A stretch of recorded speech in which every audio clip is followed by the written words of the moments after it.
Welcome dear friends. We would be studying how to perform an experiment on absorption refrigeration system. Absorption refrigeration system is a bit different kind of setup as compared to the other setups which you have in the lab. So the all other setups like this refrigeration test tube, the ice plant which we explained in the last lecture, these setups have a unique component, namely the compressor. This is an absorption refrigeration system, and you would be surprised to know that this setup does not have a compressor. Now, an absorption refrigeration system is a refrigeration system with without a compressor should surprise you, because you know that the compressor in your refrigeration system has a unique role. What is the unique role with the compressor? The compressor changes the pressure in the system, it changes the boiling point in the evaporator and the condenser. Now, in order to understand this, first what you will be doing is, you will be looking at this setup, then I will be explaining you the concept, and then you will be looking into the calculation part. So, I would welcome our Dado sir to show you the components. What are the components of the absorption system? As I said, there is no compressor. There is no compressor, but because this is a refrigeration system, there has to be an evaporator. So, where is the evaporator? Evaporator would be in this. So, if you see this cabinet, the cabinet you will find that there are some coils over here. Okay, just as you find the coils in the domestic refrigerator, similarly here you find that there are coils. Obviously, these coils are housed in the cabinet, and this is the evaporator. Now, when there is an evaporator, the evaporator would have the refrigerant flowing in it. What is the refrigerant flowing in this? The refrigerant which is flowing in this, we'll look at the schematic later. Okay, the refrigerant which is flowing in this, let me show you the evaporator on this diagram, beautiful diagram also. So the evaporator which is shown over here and which you see in this black box, this has the refrigerant called as ammonia. So the refrigeration system, absorption refrigeration system which we are discussing and on which we are going to conduct the practical, has ammonia as the refrigerant. What is the absorption system? Absorption system means there has to be an absorber. In this system, the refrigerant which is boiled in the evaporator goes into what is known as the absorber. Now, absorber, if you look at this diagram, and you will see that there is some absorber written. Now, what happens in the absorber? In the absorber, the ammonia would get into the absorber. Look at these components also over here. Okay, so you will find that there are the components. There are very small components. This is what you see over here is the generator. These are the coils which you see. The coils are the condenser coils. Okay, as I said, look at this diagram first so that we would relate this diagram to the actual setup. I had shown you the evaporator. The evaporator was in that black box, and I said that the refrigerant which is in the evaporator is the ammonia refrigerant. The ammonia refrigerant, when it boils in the evaporator, gets into the absorber. Okay, so this ammonia refrigerant gets into the absorber. Absorber has a water in it, and there would be a solution created. What is the solution created? Ammonia plus water solution. Because the water has an affinity towards ammonia, so water would absorb the ammonia and you will have an ammonia solution. So this solution would be having major component of ammonia in it. We will call it as a strong solution. Strong and weak solution we talk with reference to relative proportion of ammonia in it. If there is more proportion of ammonia as compared to the weak solution, we call it as a strong solution. If there is less ammonia as compared to this, we will call it as a weak solution. So this solution which is created in the absorber goes into the generator. What is the generator? So generator is not the electric generator, mind well. It is a vapor generator. It is a vapor generator, and what happens is here, we supply the heat to this solution. The solution enters the generator, we supply the heat. The heat could be come from any waste source. It could come from solar energy. It could come from just by burning the lamp, a kerosene lamp. Any heat input would do, and that heat input would allow the water, the solution to boil. When the solution boils, obviously you would have the separation of ammonia vapor and the water, the weak solution. So what separates out from this generator, you will see that there is ammonia vapor which is separated out from the generator. So generator is the ammonia vapor generator in the Electrolux system. This ammonia vapor generator goes into the water separator. Why is the water separator there? water separator is to separate some water which is coming along with ammonia, because we said that ammonia and water, they have a closer affinity. So we need to remove that water. So this water is drained out and we have pure ammonia. Now you know that in your refrigeration system there are two heat exchangers. One is the evaporator and other is the condenser. What does the evaporator do? Evaporator is the place where we will get the refrigerating effect. What does the condenser do? Condenser is the place where we reject the heat. So basically refrigeration system would absorb the heat at one end and to reject the heat at the other end. When absorbing the heat in the evaporator, this heat has to be absorbed, and this happens at a lower temperature, because what we aim is a very low temperature. In this case it is evaporating at minus 18 degrees centigrade, and the condensation should happen at a temperature which is slightly above the ambient temperature. Okay, so let us say that it happens at around 40 to 50 degrees centigrade. Okay, so the refrigerant would reject the heat in the condenser. Now what is the refrigerant entering the condenser? It is the pure ammonia which is entering the condenser. After condenser we will get the condensate, which is ammonia liquid. So ammonia liquid from the condenser enters to the evaporator. In your normal mechanical refrigeration system, you know that there are two devices which are absent over here. What are the two devices? In the normal refrigeration system, you would find that there is a compressor and there is an evaporator. Now there is no compressor over here and there is no expansion device over here. Okay, in the normal system there is a throttle valve or there could be a capillary tube. There is no capillary tube over here.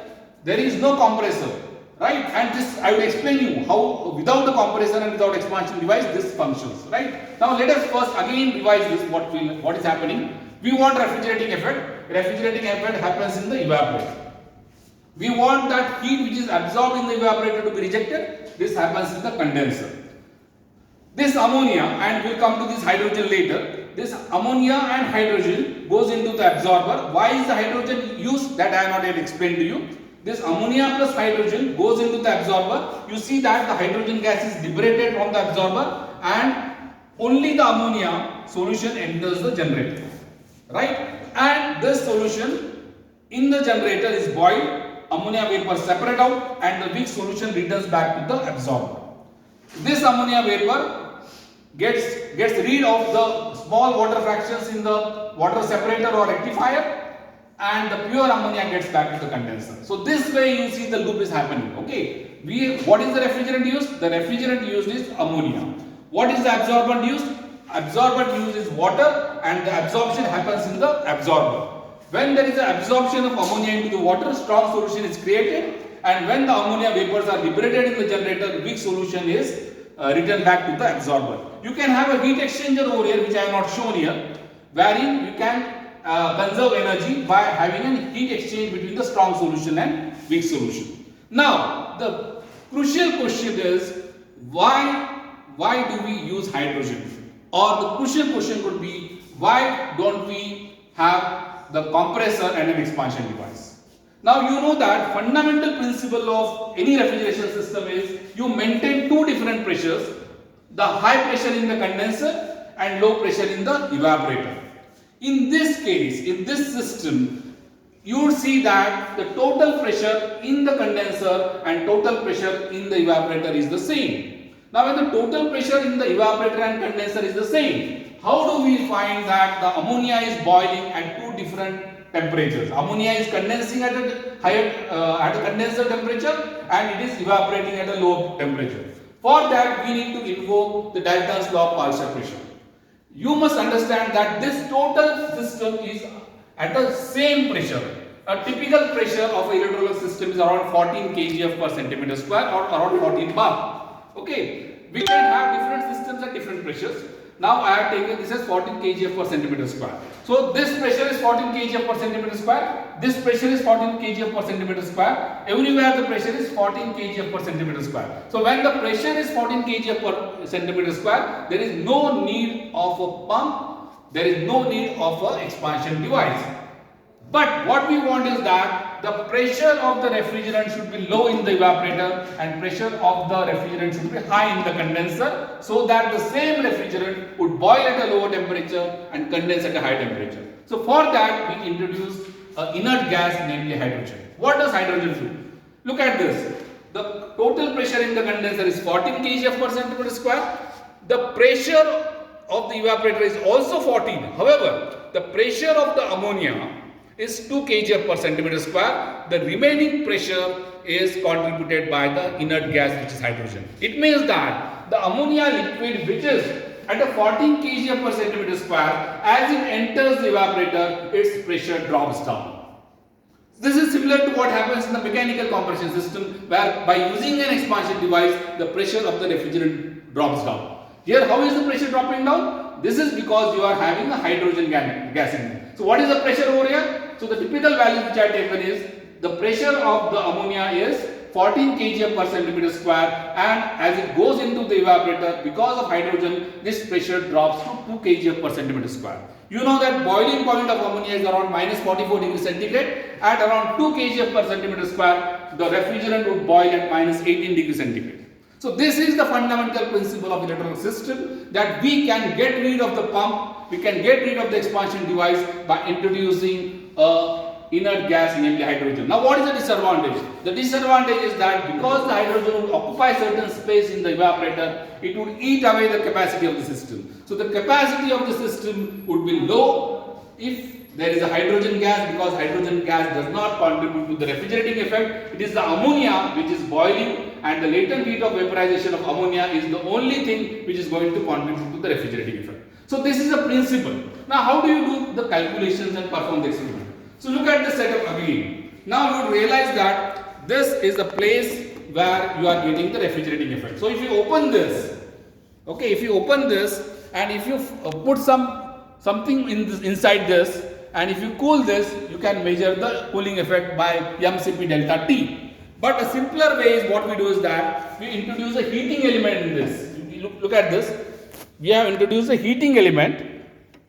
This heating element, if you introduce, and if you can measure that voltage and current, which is the load.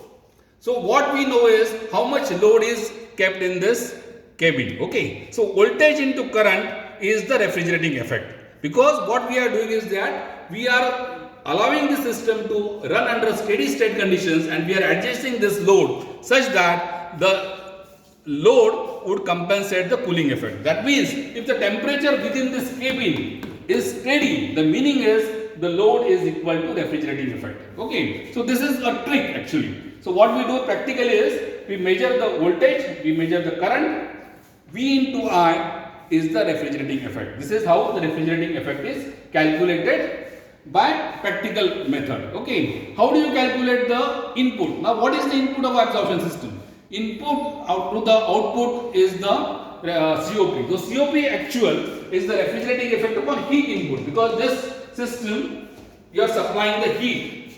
So QG is the heat input. So the denominator is QG and the numerator is QE. How do you find QE? As I said, QE is found here by multiplication of voltage into current. Similarly, QG, as I said, QG could be anything. You burn some fuel, you measure its calorific value, and the mass, you will get QG. But because this is a practical setup, what we have done is that we have introduced the electrical element. Okay, you see that this coil over here, this is the electrical element. Just as you have a coil at your home, this foil coil, you see, that coil has a resistance, and you supply voltage and current, and the current and voltage, that multiplication is the power which we are supplying, and assuming the electrical heater efficiency is 100%, you would be equal to the heat supplied, QG. So QG, which is the input to this, is calculated again by these two readings. So you take this reading, voltage reading, and you take the ammeter reading, and that would give us the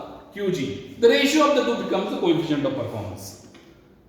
There is another way of calculating the COP, and theoretically the maximum COP, we will do the derivation in the class, but the maximum COP of an absorption system is a function of three temperatures. Look at this. This is a three temperature system. Which is the highest temperature in the system? The highest temperature in the system is the generator temperature. Which is the lowest temperature in the system? The evaporator temperature is the lowest temperature. And what is the intermediate temperature? It is the condenser temperature, which is the intermediate temperature. So what we do is that we record the generator temperature, we record the condenser temperature, and we record the evaporator temperature. How do we do this? Look at this. We have a setup. This setup, Jadhav sir can show us. Jadhav sir will show us that we have a knob over here, and this knob can help us to record the temperatures. Okay, so just change the knob and you find the temperatures being recorded. Okay, for example, this is the highest temperature. This is highest temperature means it will be a generator temperature, right? You can rotate that and find the intermediate temperature. So the intermediate temperature would be the condenser temperature, and the lowest temperature which we would be getting after running this system for a while would be some very low temperature, and that temperature should be the evaporator temperature. So once you record these temperatures, if you substitute the values, right? If you record these temperatures and if you substitute these values, TE, TO and TG. TE is what? TE is the evaporator temperature. TO is the condenser temperature, and TE is the evaporator temperature, and TG is the generator temperature. So we need only three readings: generator temperature, which is the highest temperature, TE, which is the lowest temperature, and TO is the condenser temperature. All these temperatures we use in Kelvin. Put the values and you will get the maximum possible COP of the absorption system. So this explains the practical of absorption system. This is a very interesting practical and very simple to do, because what readings are required? You would require only this voltage and current reading to note down the refrigerating effect. You would require only this voltage and current reading to note down the generator input, and you would require the temperature readings to note down the temperatures for calculating the maximum possible coefficient of performance of this system. Okay, thank you very much. Bye for now.